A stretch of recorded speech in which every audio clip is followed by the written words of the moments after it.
ఇది చూడండి, మనము లైనింగ్ క్లాత్ని తీసుకున్న తర్వాత మళ్ళీ శారీ క్లాత్ తీసుకుంటాం కదా, తీసుకునేటప్పుడు చాలామంది ఏంటంటే మనకి ఈ లైనింగ్ క్లాత్ ఎక్కడ వరకు ఉందో అక్కడ వరకు అంటే ఇట్లా తగ్గించి వేసేసుకుంటారు అనమాట. తగ్గించి ఇట్లా ఇంతవరకే వేసుకుంటారు మడత జరిపి. అయితే అట్లా వేసుకుంటే మనకి చాలా క్లాత్ వేస్ట్ అయిపోద్ది. అట్లా క్లాత్ కలిసి వస్తుందని వేసుకుంటారు కానీ అందులోనే క్లాత్ అనేది చాలా వేస్ట్ అయిపోద్ది. ఇప్పుడు ఇలా వేసుకోవడం వల్ల ఒక్కోసారి శారీస్లో చిన్నగా వస్తుంది, క్లాత్ అనేది చిన్నగా వస్తుంది, వెడల్పు కూడా ఎక్కువ రాదు. అప్పుడు మనం ఇట్లా వేయడం వల్ల ఏమైందంటే ఇక్కడ 2 క్రాస్ పీసులు తీసుకోవచ్చు. చూడండి, ఈ 2 ఇట్లుంటాయి కదా, రెండు క్రాస్ పీసులు ఇక్కడ అయిపోతాయి. మనకి లైనింగ్ క్లాత్ 4 కావాలి, శారీ క్లాత్వి 2 కావాలి. కాబట్టి ఆ 2 మనకి ఇక్కడ వచ్చేస్తాయి అన్నమాట ఈజీగా. ఒకవేళ క్లాత్ ఇక్కడ వరకు ఉన్నా సరే, ఇదంటే పెద్దగా ఉంది, పెద్ద పన్న ఇది, ఇక్కడ వరకు ఉన్నా సరే 2 ఇక్కడ వచ్చేస్తాయి. అందుకని ఇలాగే వేసుకోండి మీరు. ఇంకోటి ఇట్లా తిప్పేసుకోండి.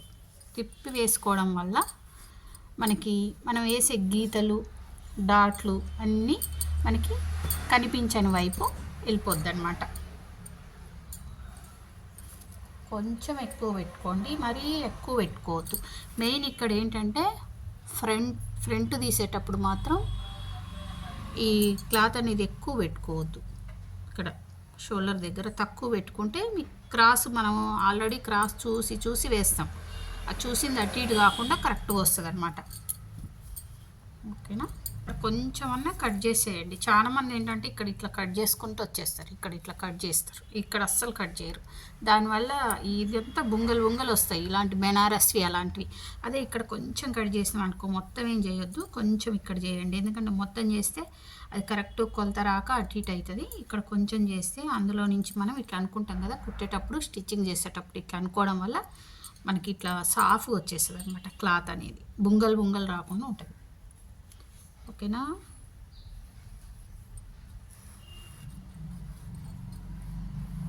శారీ క్లాత్ తీసుకునేటప్పుడు కూడా అందుకనే కొన్ని జాగ్రత్తలు ఇలాంటివి తీసుకోవాలి. తీసుకుంటే మనకి ఫినిషింగ్ అనేది నీట్గా వస్తుంది. బ్లౌజ్ చూడగానే నీట్గా కనిపిస్తుంది అన్నమాట, పిచ్చిగా తీసేయకుండా. ఎట్లాగూ లైనింగ్ క్లాత్ తీసినాం కదా, ఇందులో ఏముందని ఎప్పుడు అనుకోవద్దు. ఓకేనా? ఇంకా నిలువు అడ్డం తప్పకుండా చూసుకోవాలి. కొన్నిటికి కూరాలు ఇటు వస్తాయి, చూసుకోవాలి. శారీ క్లాత్లకు అంటే ఈ బయట కొనే తాన్లల్ల పీసులకి ఈ కూరాలు ఉన్నాయి కదా, ఇటువైపు వస్తాయి.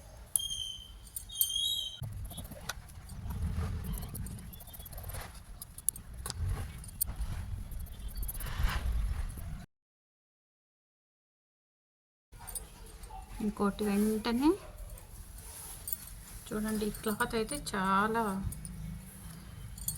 పెద్దగా ఉందన్నమాట. నేను ఆన్లైన్లో తెప్పించుకున్నా. ఇవి 3 కలర్స్ మీకు ఇంతకుముందు చూపించిన 3 వచ్చినాయి అన్నమాట తక్కువలో. ఇప్పుడు లైనింగ్ క్లాత్కి ఒక్కవైపే మనం పీస్ పడేలాగా కట్ చేసుకుంటాం హ్యాండ్స్కి. కానీ శారీ క్లాత్కి మాత్రం ఇట్లా 4 మడతలు వేసి చేసుకోవాలి. అప్పుడైతే చిన్న పీసెస్ పడతాయి, అవి కుట్లోకి వెళ్ళిపోతాయి, నీట్గా ఉంటుంది అన్నమాట. బ్లౌజ్ అనేది పైకి చూడడానికి ఎక్కడ అతుకులు కనిపించవు. చూడండి, ఫ్రంట్ పార్ట్ తీయకముందే హ్యాండ్స్ తీసేసుకోవాలి. అప్పుడు మనకి క్రాస్ని ఈజీగా చూసుకోవచ్చు అన్నమాట. హ్యాండ్స్ తీసిన దగ్గర ఇక్కడ క్రాస్ తీస్తే ఒకలాగా ఉంటుంది లుక్ అనేది, లేకపోతే ఇక్కడ తీస్తాం కదా, బ్యాక్ పార్ట్ తీసిన దగ్గర క్రాస్ తీస్తే ఒకలాగా ఉంటుంది. మరి ఎక్కడ ఎక్కువ క్రాస్ వస్తుందంటే ఇక్కడే ఎక్కువ క్రాస్ వస్తుంది. కాకపోతే ఇది మన వైపైన ఇట్లా మన వైపైన వేసుకోవచ్చు, దీన్ని ఇట్లా మన వైపైన వేసుకోవచ్చు, లేకపోతే మన వీలుని బట్టి మనకు ఫ్రంట్ సైడ్ వేసుకుంటే ఈజీగా ఉంటుంది మాకు అనిపిస్తే ఇట్లయినా వేసుకోవచ్చు.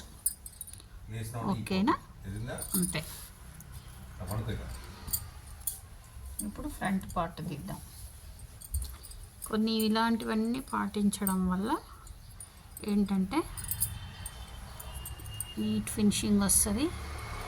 ఒక లైనింగ్ క్లాత్నే చూసుకోవడం కాదు, శారీ క్లాతే మెయిన్. అసలు మనకి ఇంకా బాగా చెప్పాలంటే శారీ క్లాత్ అటు ఇటు అయితే. ఇంకోటి నేను ఎప్పుడు చెప్తూ ఉంటా, ఇప్పుడు ఈ లైనింగ్ క్లాత్ ఉంది కదా, ఫ్రంట్ సైడ్ తీసేటప్పుడు మీరు ఇక్కడ తీసిర్రా ఇందాక చెప్పినట్టు ఎక్కడ తీసిర్రో ఈ లైనింగ్ క్లాత్ని శారీ క్లాత్ని కూడా అక్కడే తీయండి. అట్లా తీస్తేనే దీనికి మంచిగా సింక్ అయ్యిద్ది అనమాట. సింక్ అయ్యి ఇక్కడ మంచిగా కూర్చుంటుంది. లేకపోతే మీరు దీన్నేమో లైనింగ్ క్లాత్ని ఇక్కడ తీసి దీన్ని ఇంకెక్కడో అట్లా వేసి తీసిర్రు అనుకోండి, లాగినట్టు అయింది అనమాట. ఈ క్లాత్కి సింక్ కాక లాగినట్టు అయింది. ఓకేనా? ఈజీ. ఇలాంటివన్నీ కొన్ని జాగ్రత్తలు తీసుకోవాలి.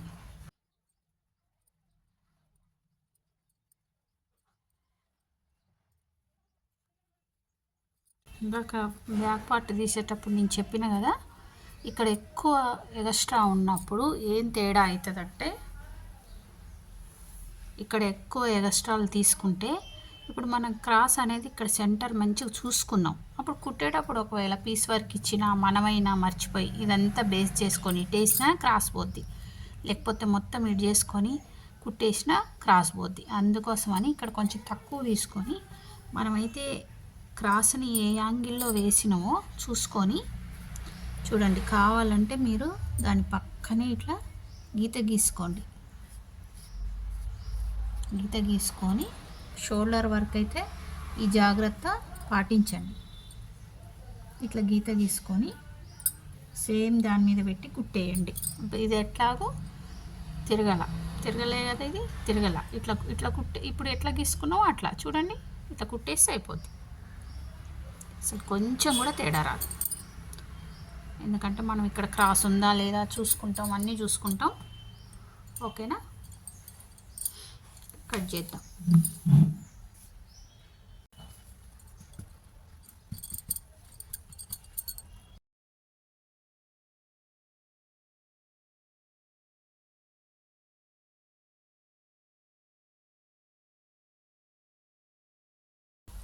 అన్నీ చుట్టి పెట్టుకోండి. మీకు కుట్టేటప్పుడు ఏంటంటే నీట్గా అనిపిస్తుంది అనమాట, చిరాకు అనిపించకుండా ఉంటుంది, మంచిగా ఉంటుంది. కానీ ఈజీగా కుట్టాలనిపిస్తుంది. ఇవి ఎలా తీసుకోవాలో కూడా నేను వీడియోలో చాలా వీడియోస్ చూపించిన. బ్యాక్ పార్ట్ కింద ఫ్రంట్ పార్ట్ వేసి లైనింగ్ క్లాత్లు వేసి మీరు కరెక్ట్గా తీసుకోవచ్చు అనమాట. కొంచెం మందికి ఎక్కువ అయితే, కొంచెం మందికి తక్కువైపోయి లాగుతూ ఉంటారు. లాగి సరి చేస్తారనమాట, అంటే జాయింట్ చేసేటప్పుడు. అట్లా కాకుండా మీరు వీటిని కూడా కరెక్ట్ కొలతతో, మనకి ఇదైతే ఎంత కుట్టు కోసం కావాలో అంతా చూడండి. నేనైతే ఇవి అసలు కొంచెం తక్కువ, పొడవు కాదు వెడల్పు చూడండి, కొంచెం తక్కువ. ఇది కొంచెం ఎక్కువ, ఎందుకంటే మనం తిప్పి ఇట్లా వేస్తాం కదా, ఆ లోడింగ్ పద్ధతిలో కుడితే మాత్రం కొంచెం ఎక్కువ ఉండాలి. ఒకటి ఎక్స్ట్రా బ్యాక్ సైడ్ పోయేవి కొంచెం ఎక్కువ ఉండాలి. అప్పుడు మనకి లాగినట్టు రావన్నమాట, కరెక్ట్గా వస్తాయి. అవి ఎక్కువ తిప్పేసినప్పుడు సెట్ అవుతుంది. మీరు బాగా ఆలోచిస్తే ఫ్రంట్ పార్ట్ని కొంచెం ఎక్కువ ఎందుకు తీస్తాం షోల్డర్ దగ్గర, మీకు దీన్ని బట్టి అర్థమైపోద్ది. ఓకేనా? థ్యాంక్ యూ అండి. నా వీడియోలు నచ్చితే లైక్ చేయండి, షేర్ చేయండి. ఓకేనా? సబ్స్క్రైబ్ చేసుకోండి. కొత్తగా ఎవరన్నా నా ఛానల్ని చూస్తే బ్యాక్ వెళ్ళి మంచి మంచి వీడియోస్ ఉన్నాయండి. పర్ఫెక్ట్ కొలతలతో అసలు బ్లౌజ్ ఎలా కుట్టాలి, ఎలాంటి వాళ్ళకైనా ఎలా కుట్టాలి అనేది మంచిగా నేర్చుకోండి. ఓకేనా? Thank you.